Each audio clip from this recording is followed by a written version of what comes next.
നമസ്കാരം, chess battles മലയാളത്തിലേക്ക് സ്വാഗതം. നമ്മുടെ വേൾഡ് ചാമ്പ്യൻഷിപ്പിലെ 5ാം റൗണ്ടിൽ നടന്ന മത്സരമാണ് ഇന്നത്തെ വീഡിയോയിൽ കാണിക്കാൻ പോകുന്നത്. ഈ ഗെയിമിൽ ഗുഗേഷ് വൈറ്റ് സൈഡും ഡെങ്ലറൻ ബ്ലാക്ക് സൈഡുമാണ് കളിക്കുന്നത്. വൈറ്റ് E4 മുതൽ ഗെയിം സ്റ്റാർട്ട് ചെയ്യുന്നു. ബ്ലാക്ക് E5 മൂവ് ചെയ്യുന്നു. ഫ്രഞ്ച് ഡിഫൻസ് ആണ്. വൈറ്റ് D4 മൂവ് ചെയ്തുകൊണ്ട് നോർമൽ വേരിയേഷൻ സെലക്ട് ചെയ്യുന്നു. ബ്ലാക്ക് D5 മൂവ് ചെയ്യുന്നു. ഇവിടെ ഇപ്പോൾ നൈറ്റ് വെച്ച് ആ പോണിനെ സപ്പോർട്ട് ചെയ്യുന്നതാണ് മെയിൻ മൂവ്. എന്നാൽ വൈറ്റ് ഇപ്പോൾ നൈറ്റിനെ ഡെവലപ്പ് ചെയ്യുന്നില്ല, എക്സ്ചേഞ്ച് വേരിയേഷനിലേക്ക് തന്നെ പോവുകയാണ്. പോൺ വെച്ച് പോൺ ഇട്ടുന്നു, ബ്ലാക്ക് പോൺ വെച്ച് തിരിച്ചു കിട്ടുന്നു. അതിനുശേഷം വൈറ്റ് നൈറ്റിനെ F3ലേക്ക് ഡെവലപ്പ് ചെയ്യുന്നു, ബ്ലാക്ക് നൈറ്റിനെ F6ലേക്ക് ഡെവലപ്പ് ചെയ്യുന്നു. വൈറ്റ് ബിഷപ്പിനെ ഡെവലപ്പ് ആണ്, ബിഷപ്പിനെ D3ലേക്ക് ഡെവലപ്പ് ചെയ്യുന്നു. എന്നാൽ ബ്ലാക്ക് ഇപ്പോൾ ബിഷപ്പിനെ ഡെവലപ്പ് ചെയ്യുന്നില്ല, പകരം C5 ചെയ്തുകൊണ്ട് ഒരു പോൺ എക്സ്ചേഞ്ച് ഓഫർ ചെയ്യുന്നു. വൈറ്റ് ഇപ്പോൾ പോൺ വെച്ച് പോൺ ഇട്ടാണെങ്കിൽ ആ പോണിനെ എടുത്തുകൊണ്ട് ബിഷപ്പിനെ ഡെവലപ്പ് ചെയ്യുന്നതാണ് ബ്ലാക്കിന്റെ ഐഡിയ. എന്നാൽ വൈറ്റ് അങ്ങനെ ഒരു എക്സ്ചേഞ്ചിലേക്ക് പോകുന്നില്ല, പകരം C3 ചെയ്തുകൊണ്ട് ആ പോണിന്റെ സപ്പോർട്ട് എടുക്കുന്നതോടൊപ്പം ക്വീന്റെ ഡയഗണലും ഓപ്പൺ ചെയ്യുന്നു.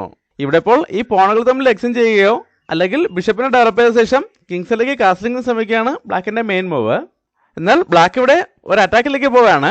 C4 മൂവ് ചെയ്തുകൊണ്ട് വൈറ്റിന്റെ ബിഷപ്പിനെ അറ്റാക്ക് ചെയ്യുന്നു. വൈറ്റ് ബിഷപ്പിനെ C2ലേക്ക് മൂവ് ചെയ്യുന്നു. അതിനുശേഷം ബിഷപ്പിനെ D6ലേക്ക് ഡെവലപ്പ് ചെയ്യുന്നു. ഇനി രണ്ടുപേരും കാസ്റ്റിംഗ് ചെയ്ത ശേഷം ഗെയിം വലിയ പ്രശ്നങ്ങളൊന്നും ഇല്ലാതെ മുന്നോട്ട് പോകുമെന്നാണ് പ്രതീക്ഷിക്കുന്നത്. എന്നാൽ വൈറ്റ് ഇപ്പോൾ കാസ്റ്റിംഗ് ചെയ്യുന്നില്ല, പകരം ക്വീനെ E2ലേക്ക് കൊണ്ടുവന്ന് ചെക്ക് കൊടുക്കുന്നു. ബ്ലാക്കിന് ഇപ്പോൾ ഒരു പീസിനെ ഡെവലപ്പ് ചെയ്തുകൊണ്ട് തന്നെ ഈ ചെക്ക് ബ്ലോക്ക് ചെയ്യാമായിരുന്നു. എന്നാൽ ബ്ലാക്ക് അത് ചെയ്യുന്നില്ല, വേഗത്തിൽ ഒരു ക്വീൻ എക്സ്ചേഞ്ചിന് ശ്രമിക്കുകയാണ്. അതിനായിട്ട് ക്വീനെ E7ലേക്ക് കൊണ്ടുവന്ന് ആ ചെക്ക് ബ്ലോക്ക് ചെയ്യുന്നു. ഇവിടെ വൈറ്റ് ആ എക്സ്ചേഞ്ചിലേക്ക് തന്നെ പോവുകയാണ്. ക്വീൻ ഉപയോഗിച്ച് ക്വീനോട് എടുക്കുന്നു. ഇവിടെ ഇപ്പോൾ സ്വാഭാവികമായും ഈ ബിഷപ്പ് വെച്ചായിരിക്കും തിരിച്ചു വിട്ടുന്നത്. എന്നാൽ ഇവിടെ ഇപ്പോൾ ഡെങ്ലറൻ ബിഷപ്പ് വെച്ചല്ല, കിങ് വെച്ച് തിരിച്ചുവിട്ടെടുക്കുന്നു. വെറും 5 സെക്കൻഡുകൾക്കുള്ളിലാണ് ഡെങ്ലറൻ ഇങ്ങനൊരു തീരുമാനം എടുത്തിരിക്കുന്നത്. അതായത് അദ്ദേഹം പ്ലാൻ ചെയ്തു വന്ന അതേ മൂവുകൾ തന്നെയാണ് ഇപ്പോൾ ഗെയിമിൽ നടന്നുകൊണ്ടിരിക്കുന്നത്. ഇതുവരെ വളരെ വേഗത്തിൽ കളിച്ചുകൊണ്ടിരുന്ന ഗുഗേഷ് അല്പം ഒന്ന് ആലോചിച്ച ശേഷമാണ് അടുത്ത മൂവ് ചെയ്യുന്നത്. കിങ്സ് എല്ലേക്ക് കാസ്റ്റിംഗ് ചെയ്യുന്നു. ഈ സമയത്ത് ബ്ലാക്ക് റൂക്കിനെ E8ലേക്ക് കൊണ്ടുവരുന്നു. വൈറ്റ് റൂക്കിനെ E1ലേക്ക് കൊണ്ടുവന്ന് ചെക്ക് കൊടുക്കുന്നു.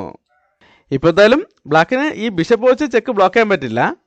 അങ്ങനെ ബിഷപ്പ് വെച്ച് ബ്ലോക്ക് ചെയ്യുകയാണെങ്കിൽ നൈറ്റ് G5ലേക്ക് ഒന്ന് ബിഷപ്പിനൊരു അറ്റാക്കും H7 പോകേണ്ടവരെ 2 പീസുകൾ വെച്ച് അറ്റാക്കും വരും. അതുകൊണ്ട് ഇപ്പോൾ ബിഷപ്പ് വെച്ച് ബ്ലോക്ക് ചെയ്യാൻ ശ്രമിക്കുന്നില്ല, പകരം കിങ്ങിനെ F8ലേക്ക് മൂവ് ചെയ്യുന്നു. ഈ സമയത്ത് വൈറ്റ് റൂക്കുകൾ തമ്മിൽ എക്സ്ചേഞ്ച് ചെയ്യാണ്. റൂക്ക് വെച്ച് റൂക്കിനെ കിട്ടുന്നു, ബ്ലാക്ക് കിങ് വെച്ച് തിരിച്ചു കിട്ടുന്നു. ഇവിടെ ഇപ്പോൾ ബ്ലാക്കിൻ്റെ H7 പോണിന് ഈ നൈറ്റിൻ്റെ സപ്പോർട്ടാണുള്ളത്. വൈറ്റ് ആ നൈറ്റിനെ അവിടെ നിന്ന് ഒഴിവാക്കാൻ ശ്രമിക്കുകയാണ്. അതിനായിട്ട് ബിഷപ്പിനെ G5ലേക്ക് ഡെവലപ്പ് ചെയ്തുകൊണ്ട് നൈറ്റിനെതിരെ അറ്റാക്ക് കൊടുക്കുന്നു. എന്നാൽ ബ്ലാക്ക് അതേ സ്കോറിലേക്ക് അടുത്ത നൈറ്റിനെ കൊണ്ടുവരാൻ ശ്രമിക്കുകയാണ്. അതിനായിട്ട് നൈറ്റിനെ D7ലേക്ക് ഡെവലപ്പ് ചെയ്തുകൊണ്ട് നൈറ്റിനെ സപ്പോർട്ട് ചെയ്യുന്നു. വൈറ്റിനെ ഒരു നൈറ്റോട് ഡെവലപ്പ് ആയതുകൊണ്ട് വൈറ്റ് ആ നൈറ്റിനെ ഡെവലപ്പ് ആണ്, നൈറ്റിനെ D2ലേക്ക് ഡെവലപ്പ് ചെയ്യുന്നു. ഇപ്പോഴും ഇങ്ങനൊരു അറ്റാക്ക് നിലനിൽക്കുന്നുണ്ട് തന്നെ ബ്ലാക്കിന് ഈ നൈറ്റിനെ എങ്ങോട്ടെങ്കിലും മാറ്റാൻ പറ്റില്ല. അതുകൊണ്ട് ആദ്യം ഈ ബിഷപ്പിനെ ഇടുന്ന് ഒഴിവാക്കാൻ ശ്രമിക്കുകയാണ്. അതിനായിട്ട് H6 മൂവ് കൊണ്ട് ബിഷപ്പിനെതിരെ അറ്റാക്ക് കൊടുക്കുന്നു. വൈറ്റ് ബിഷപ്പിനെ H4ലേക്ക് മൂവ് ചെയ്യുന്നു. ബ്ലാക്ക് ഇപ്പോൾ തന്നെ G5 മൂവ് ചെയ്തുകൊണ്ട് ആ ബിഷപ്പിനെതിരെ ഒരു അറ്റാക്ക് കൂടെ കൊടുക്കാൻ ശ്രമിക്കുകയാണെങ്കിൽ വൈറ്റിനെ ബിഷപ്പിനെ G3ലേക്ക് കൊണ്ടുവന്ന് ഇങ്ങനൊരു ബിഷപ്പ് എക്സ്ചേഞ്ചിന് ശ്രമിക്കാം. അതുകൊണ്ട് ബ്ലാക്ക് ഈ G3 സ്കോറിലേക്ക് ഒരു കൺട്രോളോടെ കൊണ്ടുവരാൻ ശ്രമിക്കുകയാണ്. അതിനായിട്ട് നൈറ്റിനെ H5ലേക്ക് കൊണ്ടുവരുന്നു. ഇതോടെ ആ G3 സ്കോറിലേക്ക് 2 പീസുകൾ വെച്ച് കൺട്രോൾ വന്നിട്ടുണ്ട്.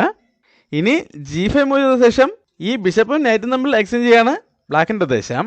വൈറ്റിനെ ഇപ്പോൾ വേണമെങ്കിൽ നൈറ്റിനെ F1ലേക്ക് കൊണ്ടുവന്ന് ആ G3 സ്കോറിലേക്ക് ഒരു കൺട്രോളോടെ കൊണ്ടുവരാം. എന്നാൽ വൈറ്റ് അത് ചെയ്യുന്നില്ല, പകരം റൂക്കിനെ E1ലേക്ക് കൊണ്ടുവന്ന് ചെക്ക് കൊടുക്കുന്നു.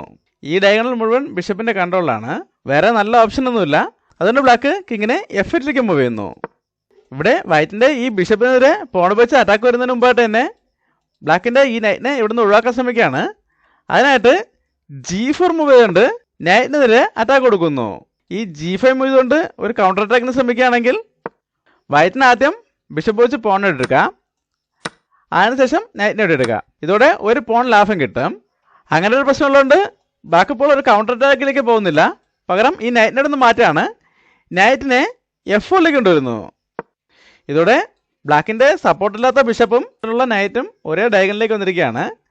വൈറ്റ് വേഗം ബിഷപ്പിനെ G3ലേക്ക് കൊണ്ടുവന്ന് ആ നൈറ്റിനെ പിൻ ചെയ്യുന്നു. ഇവിടെ ബ്ലാക്ക് മറ്റൊരു അറ്റാക്കിന് ശ്രമിക്കുകയാണ്. നൈറ്റിനെ B6ലേക്ക് മൂവ് ചെയ്തുകൊണ്ട് വൈറ്റിന്റെ G4 പോണെതിരെ ഡിസ്കവർ അറ്റാക്ക് കൊടുക്കുന്നു. ഇപ്പോൾ ഈ H3 സ്ക്വയറിലേക്ക് ബ്ലാക്കിന്റെ നൈറ്റിനെ കണ്ടുള്ളതുകൊണ്ട് പോൺ ഉപയോഗിച്ച് ആ പോണിനെ സപ്പോർട്ട് ചെയ്യാൻ പറ്റില്ല. അതുകൊണ്ട് വൈറ്റ് ഇവിടെ ഒരു പോൺ എക്സ്ചേഞ്ച് ഓഫറെയാണ് G5 മൂവ് ചെയ്യുന്നു. ബ്ലാക്ക് അത് അക്സെപ്റ്റ് ചെയ്യാണ്. പോൺ ഉപയോഗിച്ച് പോൺ കിട്ടുന്നു. വൈറ്റ് നൈറ്റ് ഉപയോഗിച്ച് തിരിച്ചു കിട്ടുന്നു. ഈ സമയത്ത് ബ്ലാക്ക് അടുത്ത റൂക്കിനെ കൂടെ ആക്റ്റീവ് ആക്കാൻ ശ്രമിക്കുകയാണ്. ബിഷപ്പിനെ D7ലേക്ക് ഡെവലപ്പ് ചെയ്തുകൊണ്ട് റൂക്കിനെ ഫ്രീ ആക്കുന്നു.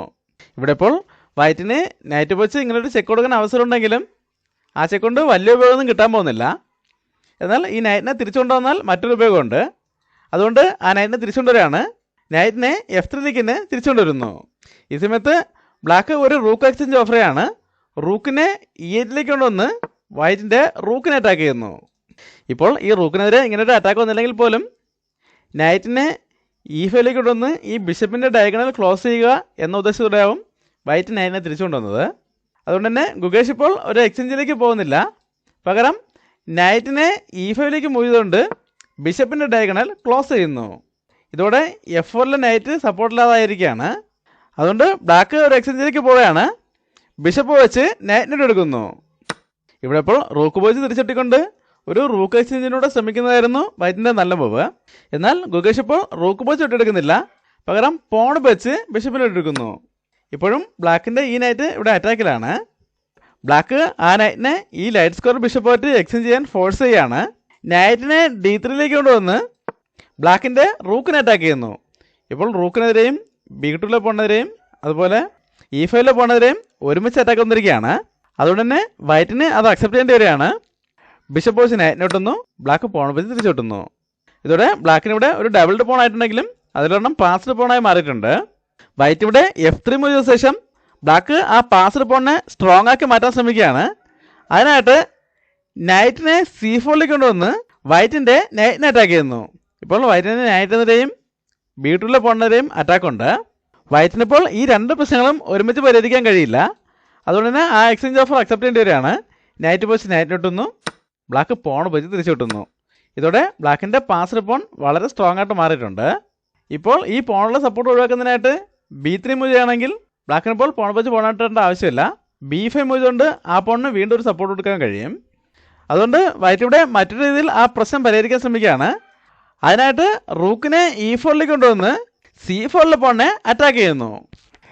ഇവിടെ ഇപ്പോൾ ആ പോണിനെ സംരക്ഷിക്കണമെങ്കിൽ ബ്ലാക്കിന് യാതൊരു പ്രശ്നമില്ല. ഒന്നുകിൽ പോൺ വെച്ചോ അല്ലെങ്കിൽ റൂക്ക് വെച്ചോ സപ്പോർട്ട് ചെയ്യാം. എന്നാൽ ഡെങ്ലറൻ ഇപ്പോൾ അങ്ങനെ ഒരു സപ്പോർട്ടിന് ശ്രമിക്കുന്നില്ല. പകരം വളരെ മികച്ചൊരു ട്രാപ്പിന് ശ്രമിക്കുകയാണ്. അതിനായിട്ട് ബിഷപ്പിനെ C6ലേക്ക് മൂവ് ചെയ്തുകൊണ്ട് വൈറ്റിൻ്റെ റൂക്കിനെ അറ്റാക്ക് ചെയ്യുന്നു. ഇപ്പോൾ റൂക്കിനെതിരെയും F3 പോണെതിരെയും അറ്റാക്കാണ്. അതുകൊണ്ട് തന്നെ ഇതിപ്പോൾ ഒരു പോൺ എക്സ്ചേഞ്ച് ഓഫർ ആയിട്ട് തോന്നുമെങ്കിലും അതൊരു എക്സ്ചേഞ്ച് ഓഫർ അല്ല, അതൊരു വലിയ ട്രാപ്പാണ്. ഗുഗേഷ് വളരെ വേഗം തന്നെ ആ ട്രാപ്പ് തിരിച്ചറിയാണ്. അതുകൊണ്ട് തന്നെ ഇപ്പോൾ റൂക്ക് വെച്ച് പോൺ എടുക്കുന്നില്ല. പകരം റൂക്കിനെ D4ലേക്ക് മൂവ് ചെയ്തുകൊണ്ട് F3 പോണിനെ സാക്രിഫൈസ് ചെയ്യുന്നു. ഇവിടെ ഇപ്പോൾ റൂക്ക് വെച്ച് ആ പോൺ എടുത്താൽ എന്താണ് പ്രശ്നം നോക്കാം. അങ്ങനെ റൂക്ക് വെച്ച് പോൺ എടുക്കുകയാണെങ്കിൽ ഇപ്പോൾ ബിഷപ്പ് വെച്ച് ഈ പോണിനെ തിരിച്ചെടുക്കേണ്ട ആവശ്യമില്ല. പകരം റൂക്കിനെ D8ലേക്ക് കൊണ്ടുവന്ന് ഈ പാസ്ഡ് പോണിനെ സപ്പോർട്ട് ചെയ്യാം. പിന്നീട് ആ പോണിനെ സ്റ്റോപ്പ് ചെയ്യുക എന്നത് വളരെ ബുദ്ധിമുട്ടായിരിക്കും. ഇപ്പോൾ റൂക്ക് വെച്ച് ആ പോണിനുള്ള സപ്പോർട്ട് ബ്ലോക്ക് ചെയ്യാൻ ശ്രമിച്ചാലും ബ്ലാക്കിന് റൂക്കിൽ തമ്മിൽ എക്സ്ചേഞ്ച് ചെയ്യാം. അതിനുശേഷം യാതൊരു ബുദ്ധിമുട്ടും ഇല്ലാതെ ഈ പോണിനെ മുന്നോട്ടുണ്ടായി പ്രൊമോട്ടും ചെയ്യാം. അല്ലാതെ ഈ റൂക്ക് വെച്ച് ബ്ലോക്ക് ചെയ്യാൻ ശ്രമിക്കുന്നതിന് പകരം ബിഷപ്പിനെ F4ലേക്ക് കൊണ്ടുവന്ന് D2 സ്കോർ കൺട്രോൾ ചെയ്യാൻ ശ്രമിച്ചാലും ആ ഫയൽ പൂർണ്ണമായും റൂക്കിന് കൺട്രോൾ ഉണ്ട്. അതുകൊണ്ട് തന്നെ ആ പോണിനെ മുന്നോട്ടുണ്ടാകാം. ഇപ്പോൾ വൈറ്റിന് എന്തായാലും ഒരു ബിഷപ്പിനെ നഷ്ടപ്പെടുത്തി കളിക്കേണ്ടി വരും. അപ്പോഴും ഒരു എക്സ്ട്രാ പീസ് ഉള്ളതുകൊണ്ട് എൻഡ് ഗെയിമിൽ ബ്ലാക്കിന് വിജയിക്കാൻ കഴിയും. അങ്ങനെ ഒരു പ്രശ്നം ഒഴിവാക്കുന്നതിന് വേണ്ടിയാണ് ഇപ്പോൾ റൂക്ക് വെച്ച് പോൺ എടുക്കുന്നതിന് പകരം റൂക്കിനെ D4ലേക്ക് കൊണ്ടുവന്നത്. ഇപ്പോഴും വൈറ്റിൻ്റെ F3 പോൺ ബിഷപ്പ് വെച്ച് അറ്റാക്കിലാണ്. ബ്ലാക്ക് ആ പോൺ എടുക്കുകയാണ്. ബിഷപ്പ് വെച്ച് പോൺ എടുക്കുന്നു. ഇപ്പോൾ ബ്ലാക്കിൻ്റെ ബിഷപ്പ് F3ലേക്ക് വന്നതോടെ വൈറ്റിന് കിങ്ങിനെ ഗെയിമിലേക്ക് കൊണ്ടുവരാൻ അവസരം കിട്ടിയിരിക്കുകയാണ്. വൈറ്റ് ആ ബിഷപ്പിനെ അറ്റാക്ക് ചെയ്തുകൊണ്ട് തന്നെ കിങ്ങിനെ F2ലേക്ക് കൊണ്ടുവരുന്നു. ബ്ലാക്ക് ബിഷപ്പിനെ C6ലേക്ക് തന്നെ തിരിച്ചുകൊണ്ടുവന്നു. അതിനുശേഷം വൈറ്റ് റൂക്ക് വെച്ച് C4 പോണിനെ വിട്ടെടുക്കുന്നു.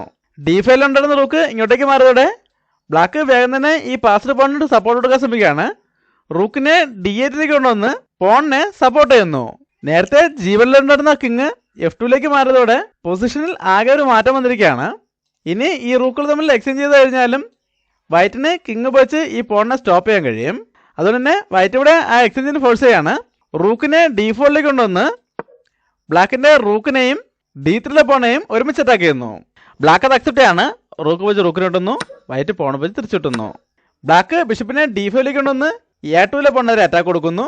വൈറ്റ് B3 മൂവ്കൊണ്ട് ആ അറ്റാക്ക് ബ്ലോക്ക് ചെയ്യുന്നു. ഇവിടെ രണ്ടുപേർക്കും ഓപ്പോസിറ്റ് കളർ ബിഷപ്പാണുള്ളത്. ബ്ലാക്കിനിവിടെ ഒരു പാസ്ഡ് പോണുണ്ടെങ്കിലും അതിനെ പ്രൊമോട്ട് ചെയ്യാൻ പറ്റില്ല. ബ്ലാക്ക് കിങ്ങിനെ മൂവ് ചെയ്യാണ്. കിങ്ങിനെ E7 മൂവ് ചെയ്യുന്നു. വൈറ്റ് കിങ്ങിനെ E3 കൊണ്ടുവന്ന് D3 പോണിനെ അറ്റാക്ക് ചെയ്യുന്നു. ബ്ലാക്ക് കിങ്ങിനെ E6 കൊണ്ടുവരുന്നു. വൈറ്റ് കിങ് വെച്ച് പോൺ എടുക്കുന്നു. ബ്ലാക്ക് G6 മൂവ് ചെയ്യുന്നു. വൈറ്റ് കിങ്ങിനെ C3 മൂവ് ചെയ്യുന്നു. ബ്ലാക്ക് A6 മൂവ് ചെയ്ത ശേഷം മൂവുകൾ ആവർത്തിക്കപ്പെട്ടതോടെ ഈ ഗെയിം സമനിലയിൽ അവസാനിക്കുകയായിരുന്നു. ഇങ്ങനെ സമനിലയാകുന്ന ഗെയിമുകൾ കാണിക്കേണ്ടെന്ന് ഒരുപാട് അഭിപ്രായം വരുന്നുണ്ട്. എന്തായാലും ഇത് വേൾഡ് ചാമ്പ്യൻഷിപ്പ് ആയതുകൊണ്ട് എല്ലാവരും സഹകരിക്കുക. അത് കഴിഞ്ഞ ശേഷം നമുക്ക് ഇഷ്ടമുള്ള ഗെയിം മാത്രം സെലക്ട് ചെയ്ത് കാണിക്കാം. അടുത്തൊരു വീഡിയോ വീണ്ടും കാണാം. നന്ദി, നമസ്കാരം.